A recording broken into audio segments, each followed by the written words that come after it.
Tenemos visita, está aquí en nuestros estudios el abogado Sidney Citón, quien es uno de los que integran la barra de abogados que defiende al expresidente Ricardo Martínez Vidón. Sidney Citón, buenos días, bienvenido. Placer saludarlo, profesor.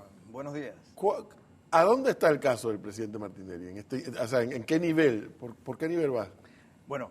¿O no tiene caso? Porque él dijo en la última entrevista que él no tiene ningún caso aquí. Así es. Nosotros tenemos una nota que nos envió el contralor Federico Homber, dado el hecho de que nosotros, en base al artículo 418 del Código Procesal Penal, le solicitamos nos extendiera una serie de documentos e información respecto al programa de ayuda nacional PAN. En el sistema penal acusatorio, los abogados le podemos pedir a los servidores públicos y a las empresas privadas también información que guarde relación con el objeto de la investigación. Y el Contralor en esa nota nos responde hace algunos días que él, a consulta hecha a la Corte Suprema de Justicia, esta le responde que no hay un caso en contra de Ricardo Martinelli, toda vez de que en este momento está pendiente de resolver el recurso de reconsideración que nosotros presentamos contra el acto de admisibilidad. Es decir, Ricardo Martinelli, el ciudadano, quien además es expresidente de la República y además ocupa una posición en el Parlacén, no tiene un caso ante la justicia de nada. Ricardo Martinelli Berrocal, dicho por el Contralor de la República en la nota que me envía, donde él cita la consulta que le hizo a la Corte Suprema de Justicia, no tiene un proceso de investigación, toda vez de que el acto de admisibilidad está sujeto al recurso de reconsideración que está pendiente de resolver por la Corte. Pero si esa afirmación es cierta y además, como abogado de la defensa, dice ustedes tienen el documento del Contralor, ¿qué es lo que hace que Ricardo Martinelli no regrese a su país? Bueno, Ricardo Martinelli no tiene ningún tipo de restricción, no solamente para entrar a Panamá, sino para salir de Panamá y viajar a donde quiera. Yo creo que le hemos dado una sobredimensión al tema de que si Ricardo Martinelli viaja a un país o si el avión se va de él hacia otro país. Yo creo que hemos sobredimensionado eso. ¿Qué es lo interesante en este momento? En este momento hay diversos casos en trámite ante la Corte Suprema de Justicia. Ante ese evento, la Corte tiene que decidir si acumula o no acumula los casos, porque usted se puede imaginar por un instante 14 casos tramitados bajo el sistema penal acusatorio. Si no llegaran a ser acumulados, entonces tendríamos solamente a una Corte Suprema trabajando para esta persona. Pero, don Sidney, en las últimas entrevistas que yo le he escuchado al presidente Martinelli fuera de Panamá, él ha dicho que él siente que no tiene las garantías para regresar a Panamá, y es la parte que para los que no somos abogados no entendemos.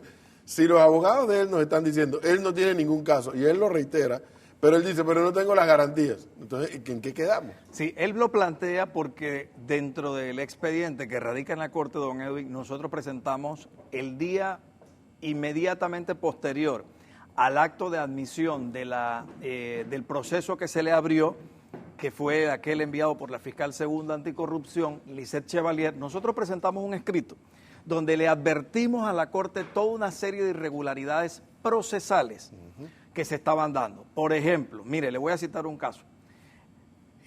Dentro de las acciones que se han presentado en contra de Ricardo Martinelli está el de Tito Lara, que presenta el abogado Guillermo Cochese.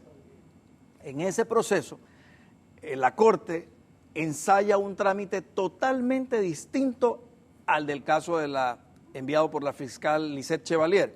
Y en ese caso, la Corte le solicita al Parlacén que le indique vía diplomática, vía Cancillería, si él es diputado, cuáles son sus prerrogativas de acuerdo al tratado, de acuerdo a las reformas del tratado constitutivo. Entonces, nosotros le indicamos a la Corte Suprema, señores, como paso anterior al acto de admisibilidad, ustedes debieron de haber ensayado el mismo procedimiento que ya habían hecho en el caso de la denuncia de Tito Lara. Pero ya entiendo el razonamiento, pero hay un elemento que no me queda claro, porque nosotros no somos abogados, pero ya como Tamburelli, en su caso, Guardia Jaén, en su caso, Gustavo Pérez ahora se suma, en el suyo, los tres coinciden en algo, que en el caso de las comidas deshidratadas, que en el caso de la compra de arroz y menestra, y que en el caso de los pinchazos, el jefe las órdenes las recibía de Ricardo Martinelli a través de su secretario de Obarrio. Los tres coinciden en eso, y entonces todos nos preguntamos, bueno, pero si hay coincidencia, ¿qué pasa con los fiscales, con los jueces? Bueno, en este caso con la Corte.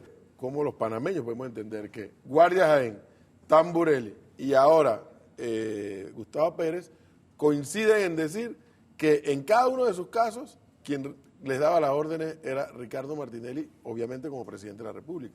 Y sin embargo ahora pues hay que sí, que si sube, que si quita, que si pones. Aquí hay un tema interesante y le adelanto también una primicia. El día de ayer se presentó ante la Corte Suprema de Justicia una solicitud para que sea la Corte Suprema de Justicia la que le pida al Ministerio Público que remita los expedientes originales a la Corte Suprema, toda vez de que no pueda haber una ruptura procesal. Por un hecho se sigue una investigación. Sucedió en el caso del dietilenglicol, sucedió en el caso del CEMIS. Aquí el Ministerio Público está enviando copias autenticadas a la Corte Suprema de Justicia con un dato adicional curioso.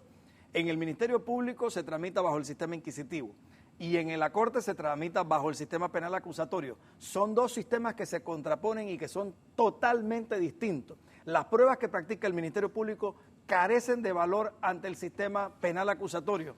Entonces, pareciera que el Ministerio Público no ha entendido todavía la mecánica y la dinámica de estos casos y debe enviar esos expedientes originales, y de hecho ayer le solicitamos a la Corte que haga lo propio, que pida al Ministerio Público que se remitan esos expedientes originales.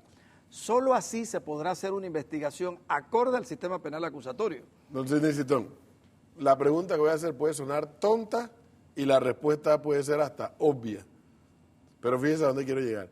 Sidney Citón, como abogado de Ricardo Martinelli, ¿cree en la inocencia de Ricardo Martinelli?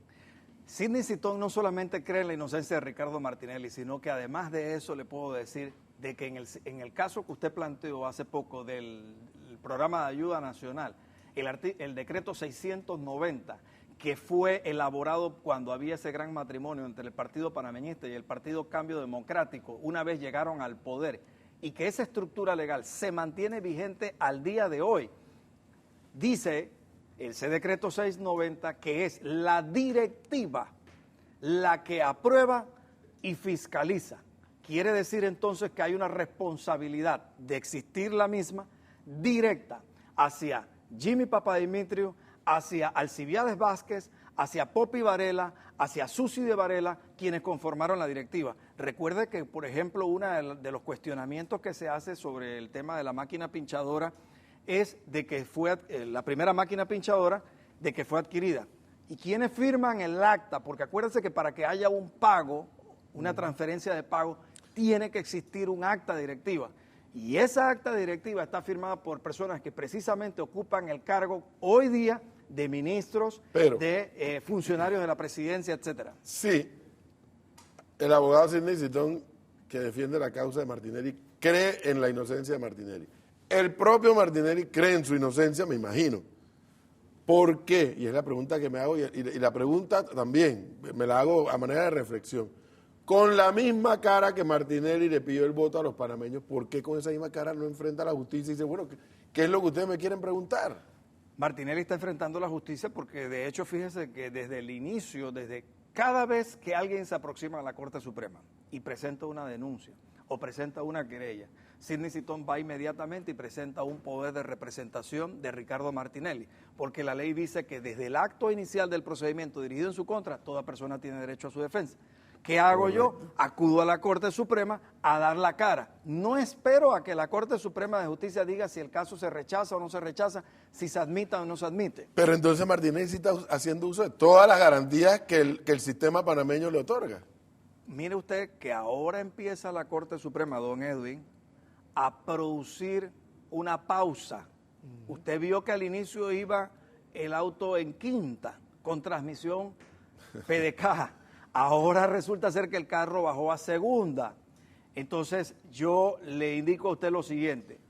Ahora parece que tras todas las situaciones que le hemos planteado a la Corte y que le hemos observado, la Corte ahora está meditando sobre el proceso, el debido proceso que debe llevar.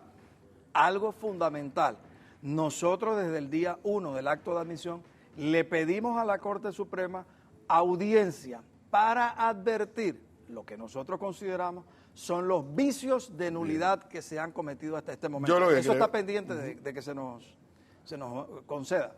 Yo lo que creo es que, y respetando, obviamente, respetando el debido proceso, respetando las garantías que tienen todas las partes, cuidado con algo, porque hay una garantía que, si es para el que es acusado de lo que fuere, también hay garantías para los que se sienten afectados. Y en estos casos, donde no es solamente Martinelli, hay otra cantidad de panameños señalados, los afectados somos todos los panameños si se demuestra que hubo responsabilidad.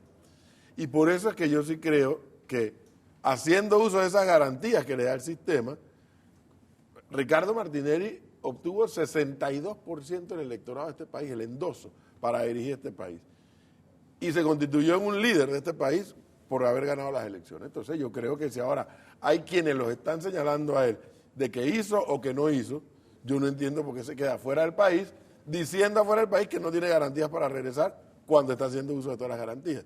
Entonces, el país requiere esa tranquilidad, porque lo que me temo, don Sidney Citón, es que si aquí no pasa nada, y cuidado, que pase algo no es que Martinelli vaya preso, para mí no, para mí que pase algo es que se deslinden las responsabilidades, es culpable o es inocente, de lo que sea, pero si no pasa nada, yo sí creo que aquí puede haber una convulsión social y política. Don Edwin, aquí lo importante... Y quien queda en el banquillo va a ser el sistema. Sí, aquí lo importante es lo siguiente, a ver, don Ricardo Martinelli ha ido a diferentes escenarios públicos en el extranjero a expresar lo que él siente es una persecución. El derecho a la defensa no se agota me imagino, con tener un abogado designado en un proceso. El derecho a la defensa es mucho más. Es justamente el respeto a la presunción de inocencia. Bien. De hecho, yo observo... Que es una garantía constitucional. Yo observo que ahora los medios han bajado un poco el tono mediático de las interioridades. Aquí en este país circularon hasta proyectos. No, cuando digo los medios no voy a particularizar, en general. Entiendo lo que se refiere. Aquí hubo hasta proyectos de la Corte en manos de periodistas. Eso lo hace un abogado, hubiera estado preso, porque eso es delito. Sustraer documentos públicos de la Corte Suprema de Justicia. Pero eso se dio en Por este eso país. decimos que cuidado, que el que está también en el banquillo va a ser el sistema. Cuidado con eso. Entonces, necesito muchísimas gracias por ayudarnos a entender cómo avanzan estos casos y cuáles son las aristas que tienen estos casos. Muy amable. Hacia la próxima semana, después de carnavales, le voy a dar otra primicia. Otras. Muchísimas gracias.